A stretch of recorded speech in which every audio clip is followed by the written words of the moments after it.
তোমাদের সাথে কথা বলতেও এখন লজ্জা লাগছে আমার, মানে গলা তো নয়, নিজেই বলছি একদম ফাটা ঢোলের মতন শুনতে লাগছে।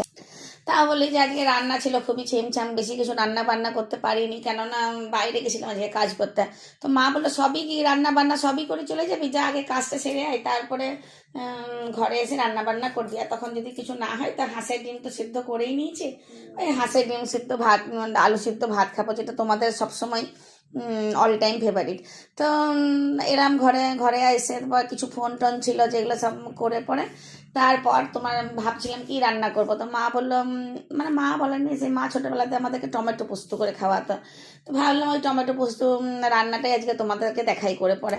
তো টমেটোগুলো কেটে নিলাম, কেটে নেওয়ার পরে তেল দিয়েছি কড়াইয়ে, তেলটা কিন্তু মনে হচ্ছে না কম, তো কম নয়, মা আরও 2 দশন দিয়ে দিলাম। সে মাঝে মাঝে ভাবি যে আমি বেশি তেল দিয়ে রান্না করি না মা বেশি তেল দিয়ে রান্না করে।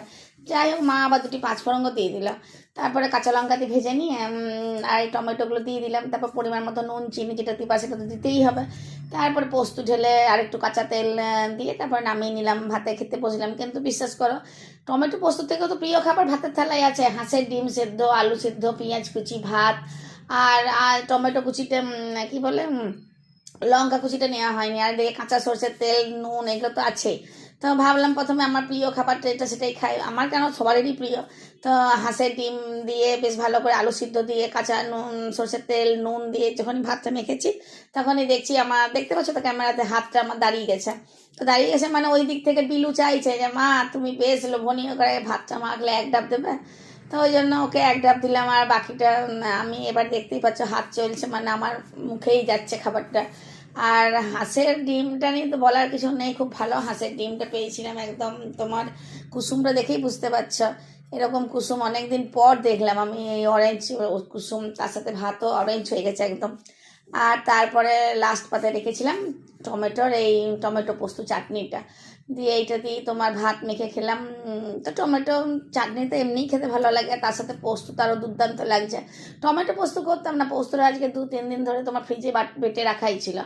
তো কিছু রান্না নেই, আর এদিকে দেখবো চাটনি হলে পরে ভাত আমাদের অনায়াসে পেরিয়ে যায়। আর ভাতে চাটনির সাথে পোস্ত তো আরও দুর্দান্ত খেতে লাগবে। তো তোমরা যদি জানো টমেটো পোস্ত তাহলে তো জানতেই বুঝতেই পারছো কেমন স্বাদ হবে। আর যদি না করে খেয়েছো তাহলে অবশ্যই কাঁচা লঙ্কা ঝাল দিয়ে আর পাঁচফোড়নের গন্ধ দিয়ে একবার এই টমেটো পোস্তটা খেয়ে দেখো, দুর্দান্ত স্বাদের একটা রান্না। আর খেলে তো মন জুড়বেই জুড়বে। আর এটা হলে পরে আজকে নয়, আমার কাছে হাঁসের ডিম ছিল একটা অপশনাল মানে ডিশ, মানে সিদ্ধ। কিন্তু না থাকলে, ঘরে কিছু না থাকলে টমেটো পোস্ত বানিয়ে খেয়ে দেখবে, দারুণ লাগবে খেতে, দারুণ লাগবে। ভালো লাগলে লাইক শেয়ার কমেন্ট করতে ভুলো না। ধন্যবাদ।